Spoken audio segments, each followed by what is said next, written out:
All right, this is Putin's son and Billy Mays here reporting for you in UC Berkeley. Okay, in all seriousness, this is Luke Radowski of WeAreChange.org, and I have the distinct pleasure to be joined by Sargon of Akkad, Carl Benjamin. We're here at the University of Berkeley, and of course, I always wanted to talk to you, but there's so many issues that are happening right now.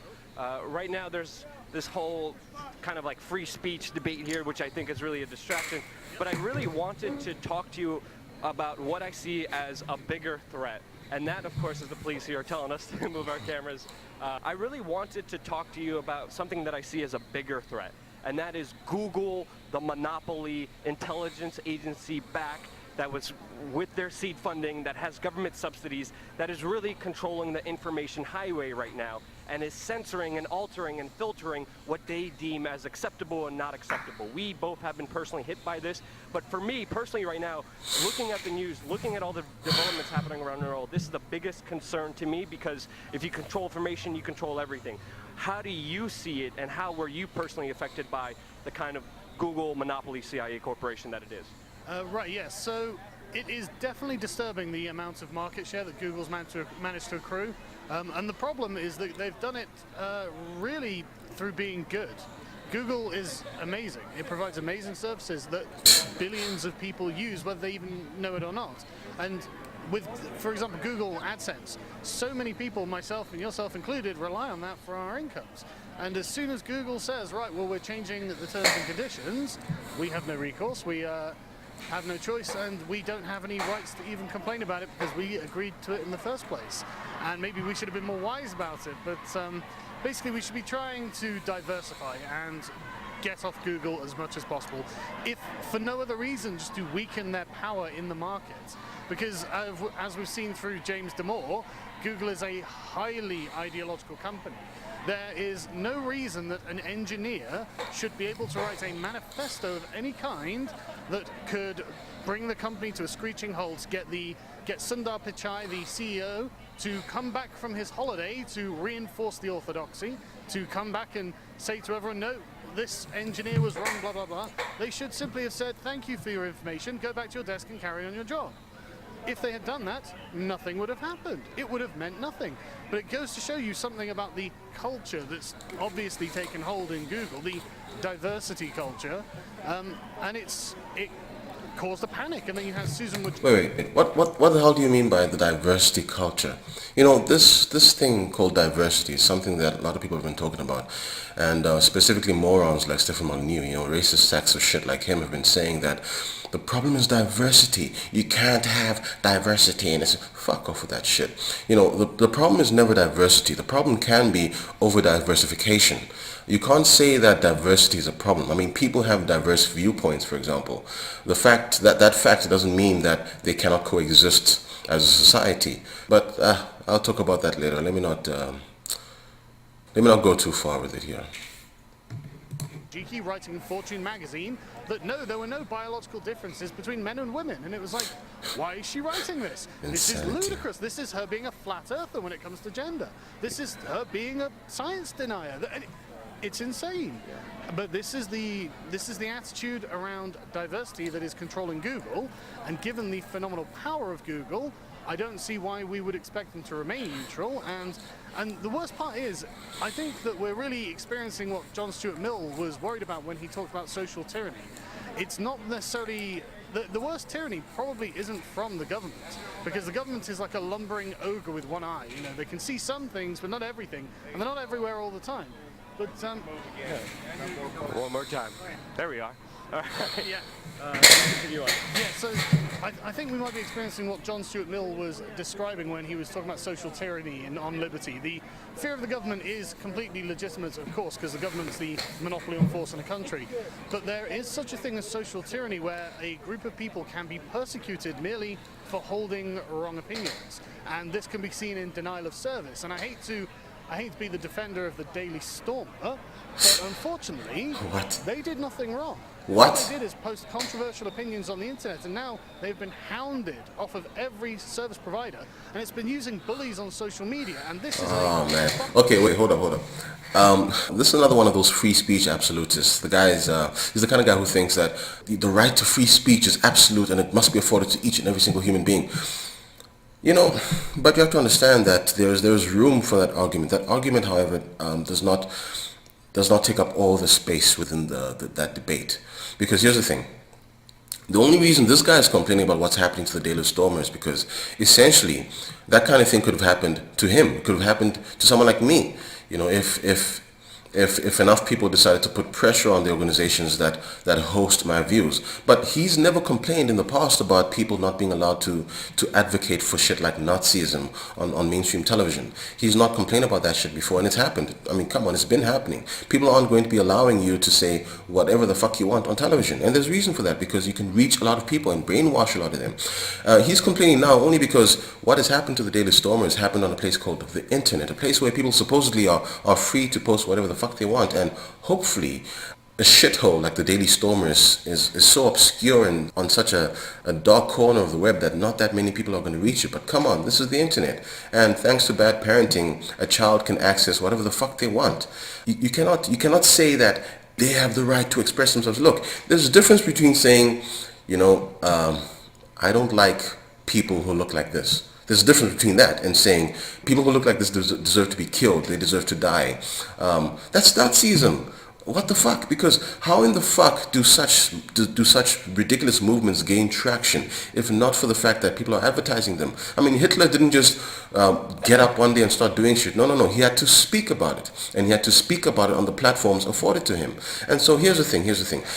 Things which are accepted, okay, are determined by a societal consensus. Okay, whether or not it's okay to say one thing as opposed to another, that depends on what society has deemed acceptable. And the thing about a place like this, like, you know, the United States, is that America is a democratic republic. It's a constitutionally democratic republic. But you see, the fact that democracy is an integral component of America's constitution means that whatever happens in terms of the laws that are enforced depends on what the people are happy with. You see, so that's what it's about. It's about whether or not you are willing to give somebody the platform to say something which ultimately will lead to the destruction of your civilization. It's not that the imbeciles who linger on that fucking website called the Daily Stormer don't have the human right to believe what they want to believe. Yeah, they can believe it, but unfortunately, as soon as you start gaining traction and as soon as you start being put in a position to influence the young minds of fucking imbeciles, then attention needs to be brought to what it is that you are doing. This is why people like Stefan Molyneux, for example, are so fucking dangerous. Stefan Molyneux is a psychopathic piece of shit with a YouTube channel, and his wife is no different. Stefan Molyneux encourages kids to leave their parents. He encourages kids to stay away from them. To separate themselves from their families. And some kids do this. And that has led to the suicide of some kids. Can you believe it? Stefan Molyneux has led to some kids fucking killing themselves. Stefan Molyneux needs to be put in prison for crimes against children. And the fact that he has a YouTube channel is highly unfortunate. In fact, he has said himself that he needs to reach the kiddies. In his own words, he needs to reach the kiddies. Why? Because they are the most easily brainwashed. So Stefan Molyneux, you could argue, has the human right to say what he's saying, but the things that he's saying are causing destruction, which is why he should not be allowed on YouTube. He shouldn't. You can say, oh, but he has the right to free speech. Fuck off. When kids are dying, he has the right for free speech, but kids are fucking dying here, man. Why? Because he's brainwashing them. I mean, you can pump the most ridiculous nonsense into the mind of a child. You can say to a child, you know, I think certain people deserve to have bricks thrown into their faces, you know, and some deserve to be shot and killed. Believe it or not, there are some children in the world who would believe you, and there are some children in the world who would carry out your instructions. You having the freedom of expression does not mean you are free from the responsibility of the consequences which will result from that freedom. You see, so websites like the Daily Stormer, man, nah, you cannot argue that they are free to say whatever the fuck they want. Look, when they were just some random site on the internet, fine. But when a site like that begins to gain traction, and let's just assume that the mainstream media decided to broadcast them in a fashion that would convince a lot of people to join Nazism, what do you think would happen? There'd be a lot of chaos in the world. There's a reason we police things. There's a reason we don't allow certain people to say certain things on certain platforms. It's all about what society decides as a consensus. And of course, society's consensus in large part is determined by its rulers, those who are in a position of power. And those who are in a position of power usually, by means of things like the Constitution, arrive there and have to work within certain legal frameworks so that they cannot abuse their power, and that the decisions that they make, once informed by their peers, will lead to a better, brighter future for the country over which they rule, let me say. Far more omniscient eye than any government would ever be able to muster, because this is volunteer citizens in their time just finding and putting social pressure on whoever, GoDaddy, whichever hosting provider they're using for political reasons. It's not that they've done anything illegal, it's that they didn't like what they had to say. And I don't like what they have to say, but I do believe in their right to say it, no matter how vile it is. And it wasn't actually Voltaire that said that. I think it was a biographer of his that that coined the phrase, but it does sum up his philosophy, and I'm completely in agreement, because it really does come down to Mill's conception of liberty. A man should be free to think and say exactly as he pleases with no repercussions, or he is not free. Of course. I think that you can legitimately put the but case within forward reason. that there are certain alt-right figures who are being persecuted. And I don't like the alt-right, but I don't like persecution either. Yeah. Now, I want to take kind of your understanding of this argument, because many people are saying, well, Google's a private company, they could do what they want, use them or not. I don't really think that argument is valid, because Google has been working hand in hand with No, it is true in a way. It is true. Getting government subsidies, having seed funding. Valid or not, it is the true. Google Math program wouldn't happen if it wasn't for the U.S. government working hand in hand with Google to make that happen. So I kind of see more of a corporatocracy establishing itself. And now, to me, it's more frightening, because they're working on godlike powers with AI intelligence and quantum computing. And the ramifications of that, having so much power, I don't think the argument saying that they're a private company, they could do what they want, is valid. What do you think, and do you have those same fears as I do? By the letter of the law, it is a valid argument. By the letter of the law, Oh, yes, now they he are agrees. They are free to do this. But the problem comes in when we talk about, again, the social tyranny aspect. But more importantly, You notice now, finally he started to realize that this idea of a fixed perspective and a fixed application of free speech and the leeway which we grant people cannot be applied one-dimensionally. There are nuances to this kind of shit, and he's starting to realize it. See that expression?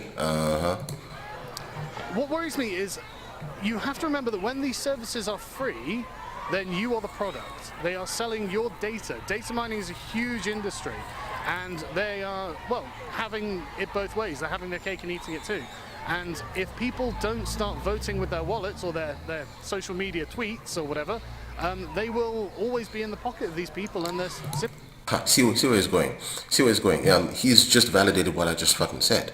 In that, you have freedom of expression, yes, but when you intend to host your expression and your speech on somebody else's platform, they can decide not to entertain your shit. That's what's happening, and he's realized, that's what he's realizing here. That's what he's kind of battling with.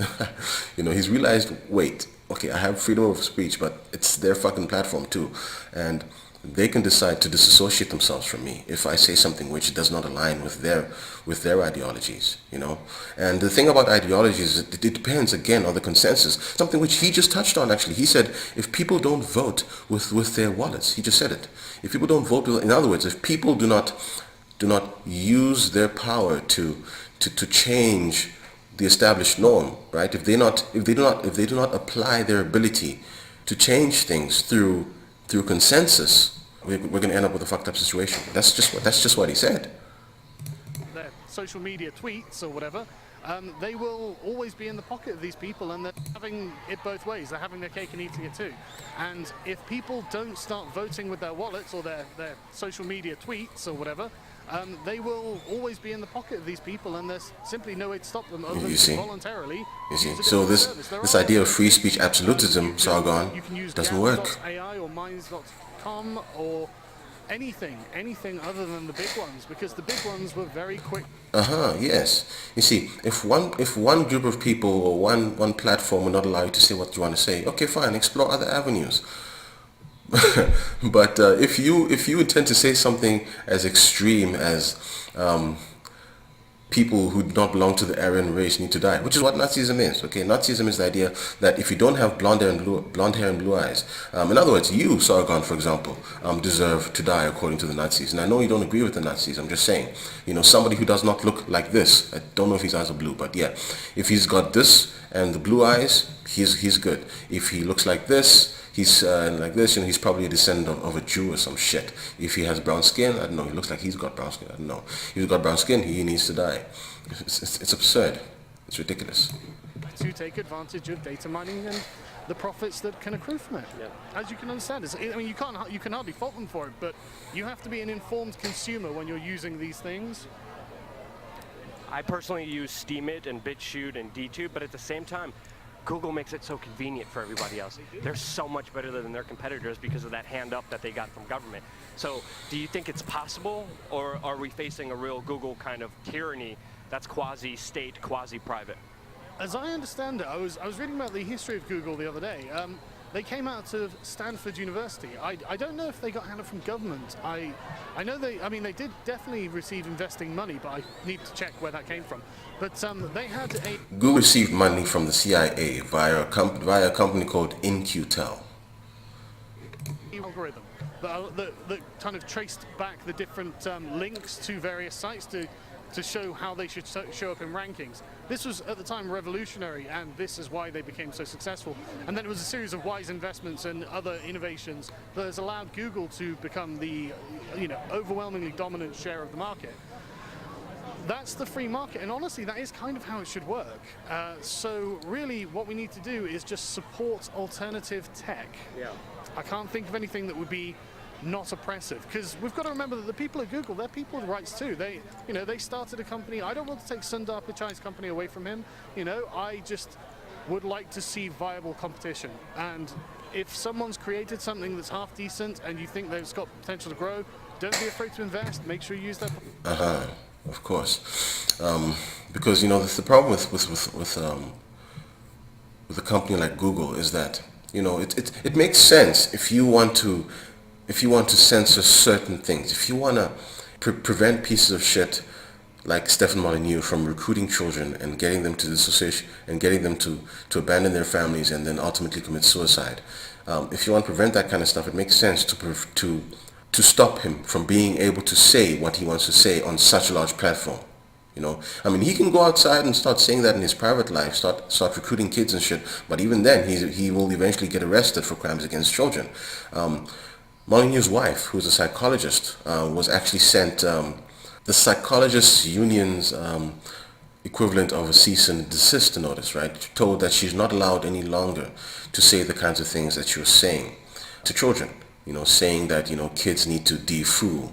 It's the language that they use, that they need to separate themselves from their parents if they do not believe with what the fuck Molyneux believes politically. This anarcho-capitalism, which makes no sense. I remember seeing Stefan Molyneux on Joe Rogan's podcast, and they asked him, wait, but in an anarchist society, who rules? How are things maintained? Because, bills need to be paid and streets need to be maintained by the government. How does that work? And Molyneux's response was, well, I don't know. So you see, a sure sign of a crackpot. Dude doesn't even know how in the hell his advocated ideologies would work in practice, but he advocates them anyways because he's a nut job. It's what they do. Platforms, and don't be afraid to tell other people. Yeah, we're going to switch things up, and I kind of want to get your perspective on Donald Trump. Okay, I think we're fine. More specifically on Donald Trump, what do you think of his kind of presidential run and the president he has become now, and more specifically his kind of foreign policy? I don't trust him. Do you mean specifically the tweet war with Kim Jong-un? The kind of shift towards blaming Saudi Arabia, now blaming Iran, the shift on his Syria policy, saying he won't support the rebels. Now he is supporting the rebels covertly. The kind of bigger push against Russia that has been made geopolitically all over the world with war games and bases, and China as well. Exactly. The kind of shift that you saw with Donald Trump, and what do you think happened? I think that Donald Trump has succumbed to internal pressure from the military-industrial complex. No. I think he is but one old man, and there is really so much that he can do against the combined forces in the government and the various other establishments that are opposed to him, and they very much are. And you can see that he's become more hawkish, and it's, you know, he's surrounded by generals. I'm not surprised. But overall... I don't agree with this. Because somebody like Trump in the first place could have never come into a position of power like the US presidency if those who have been in control of the means by which people acquire that power are still there, okay? Essentially the same people who put Bush in power and who put Obama in power are the ones there. I mean, it doesn't make sense that every president for the last, how many years, man? For the last while, and I mean a really long while, every president has been placed there. They've not actually been elected by the people. Why in the hell would that suddenly change with Donald Trump? If he was a character which he advertised himself to be, wouldn't suddenly come to office and then, you know, succumb to internal pressure?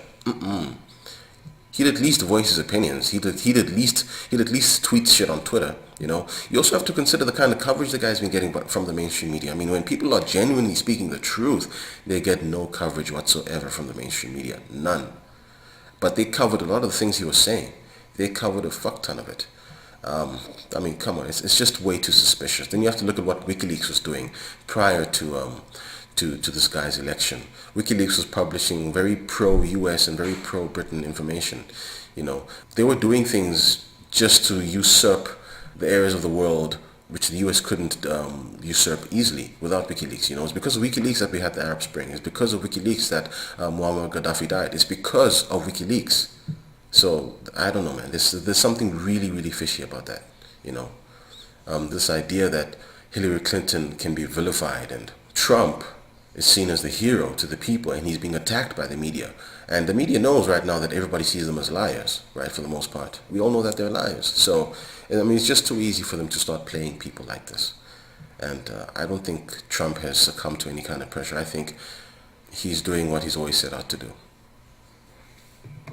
With Donald Trump, I'm actually kind of pleased with how he's doing. I think most people would have caved long before Trump has. And I like the fact that he is actually addressing and calling out certain social issues that are genuinely of concern. I mean, like, his UN speech was fabulous. I mean, he condemned socialism in the most stringent terms and with good and strident terms, with good measure, because he was right. Whoever wrote that speech was absolutely correct.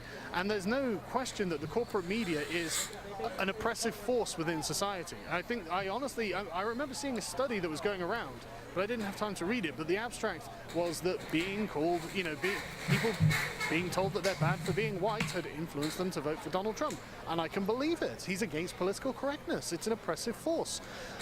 I think that he's done a great job by fighting the media. And everyone, I mean, Steve Bannon called the media... Yeah, that's another thing. Political correctness, you know. Political correctness is an evil, which has been weaved into society in order to suppress people, you know. Specifically, it started off by suppressing the white people, you know. And the thing is this, people are people, you know.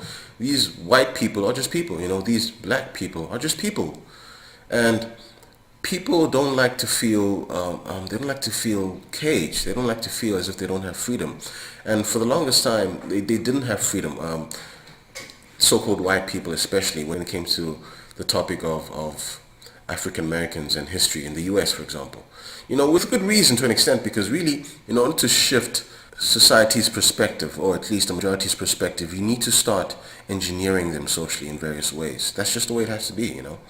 And part of this is having them feel guilty for wrongs in the past. If you can have them feel guilty for the things that they've done in the past, then you can start changing things for the better. That was necessary. Unfortunately, the establishment has used it to take control over the people. They've used it to suppress people and to prevent them from expressing themselves in a way that would actually have allowed them to grow the country and to push things forward.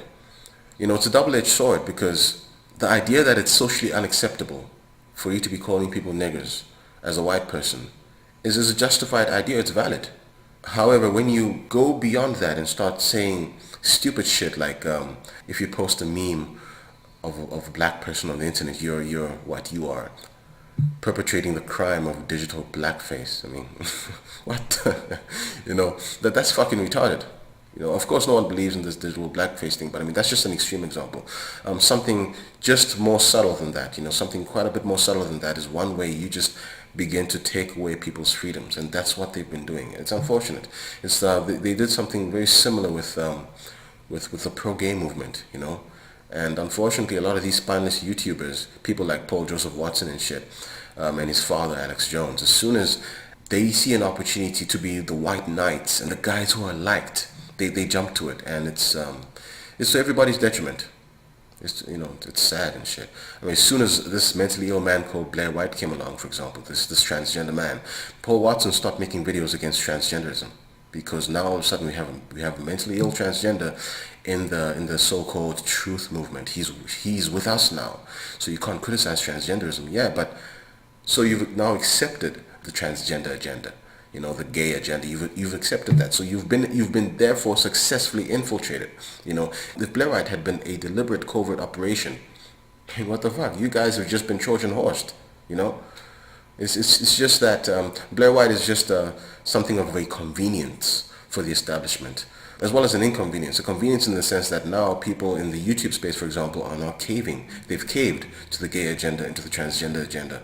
And Blair White is an inconvenience only, well, somewhat of an inconvenience, only in the sense that he speaks against, you know, far left ideologies, stupid things. It's funny. All this stuff is funny. The opposition party, and that's exactly how they've acted. With the Russia conspiracy theory, they propagated that with absolutely zero evidence in an attempt to unseat the elected president. That's pretty unconscionable in my opinion. I mean, the press is not meant to be an activist establishment. They're meant to be an objective, neutral establishment that reports the facts. I mean, I don't need to know what Jim Acosta thinks is racist. I don't give a fuck about his opinion on what's racist or not. If I see something, I will judge for myself if it is racist or sexist or homophobic or whatever. I'm not interested in his opinion. And so I have to really applaud Stephen Miller for nailing him on his cosmopolitan bias, because that was a fantastic bit of a sort of fantastic cultural milestone, to be honest, I thought. Yeah. I disagree with you. Really? Because when Donald Trump kind of gets on the UN stage, he's like, we're going to go after Iran, Venezuela, North Korea. And then he says, but make America first, and still kind of placates his base. The words exactly. are great. Exactly. That's I like what this guy's saying. A lot of the people who are anti-establishment, he still uses some of the words, but when you look at his actions critically, I'm like, wow, Goldman Sachs is there, the bankers are there, and that's what I was saying about, I think he's effectively being co-opted by the establishment. There was only so much he can do. So now I think really, I don't think we can expect Donald Trump to change the, I was going to call it the industrial policy of the US, but that's not right. The state's policy of the US. I think that's honestly been kind of out of control for a while now. I think it's a consequence of being the world hegemon. But when it comes to social issues, which they sound less important, but a strong and cohesive country is the base of everything America does in the world. So I think, you know, the roots of the country are genuinely important. And Trump is actually doing a good job of at least bringing them to the fore and putting them on the public platform, because the media would deplatform all of these issues and people care about them. You know, people legitimately are bothered by these things. And it's good that he's at least going to speak up. But I agree with you on the foreign policy. He's becoming excessively hawkish. He's a laughingstock on the world stage. You've got to take the victories where you get them. Yeah. Hillary would have just been the opposite. She would have done exactly what we don't want her to do, and she would also have played into the negative social issues and continued compounding the problem. And I think people have got to remember that they're lucky they got Donald Trump. I mean, he's kind of center-left on a lot of things.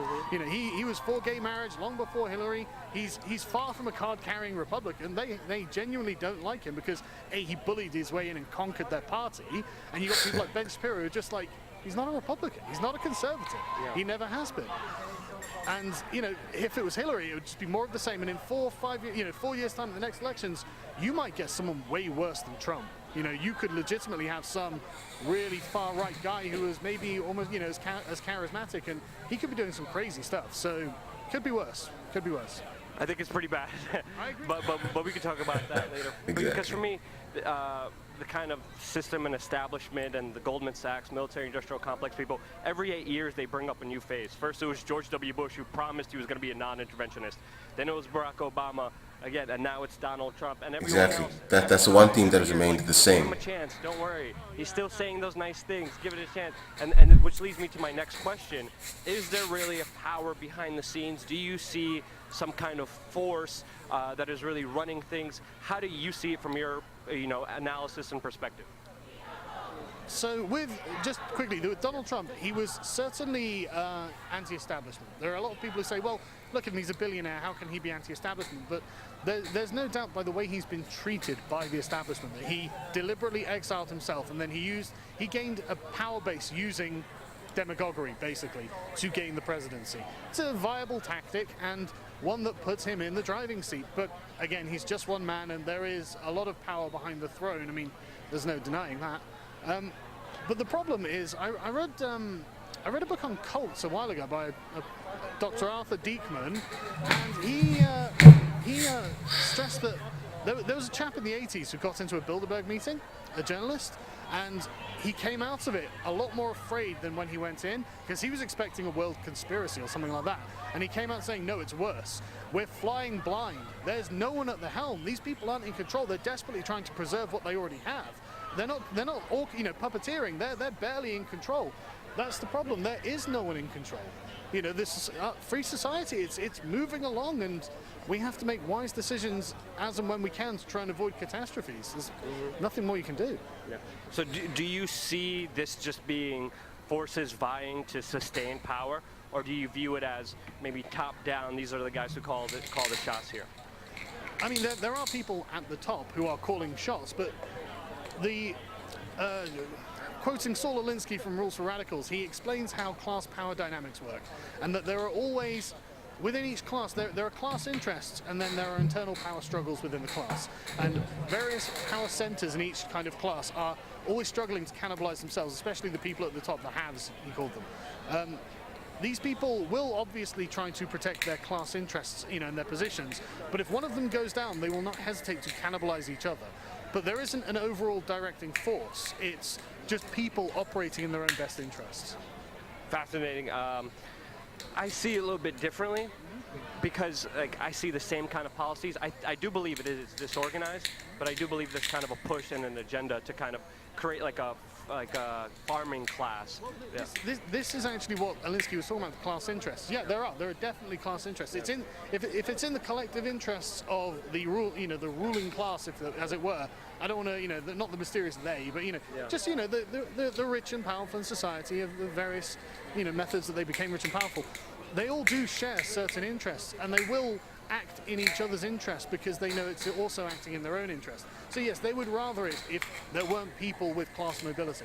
So they're generally for open borders, they're generally for globalism, because it benefits them. It doesn't benefit the workers on the ground, the schlubs like us. They don't care about us, they don't care about you at all. But on the plus side, they don't care about you at all. So you're not being targeted by them. It could be worse. They could be malicious or malevolent. Instead, they're just greedy. We can work with that. But, if they were actively, malevolent, then we would have a problem. Yeah. Sargon of Akkad, thank you so much. We don't agree on everything. Sure. I like the spirited debate, and unlike a lot of people here, we could actually still be friends and still converse, which I think is critically important to exchange the dialogue. And Right now, I gained nothing from watching that shit. I just thought, I never watch these things, If it's more than 5 minutes long about what's made its way into the mainstream, no, I don't bother to watch it because I won't gain anything from it. It's a bunch of it's all anecdotal to the larger conversation. So I don't watch these videos. And fine, I decided, what, let me just watch one of these, see what the hell they're talking about, and add some commentary, see if some people appreciate this kind of video.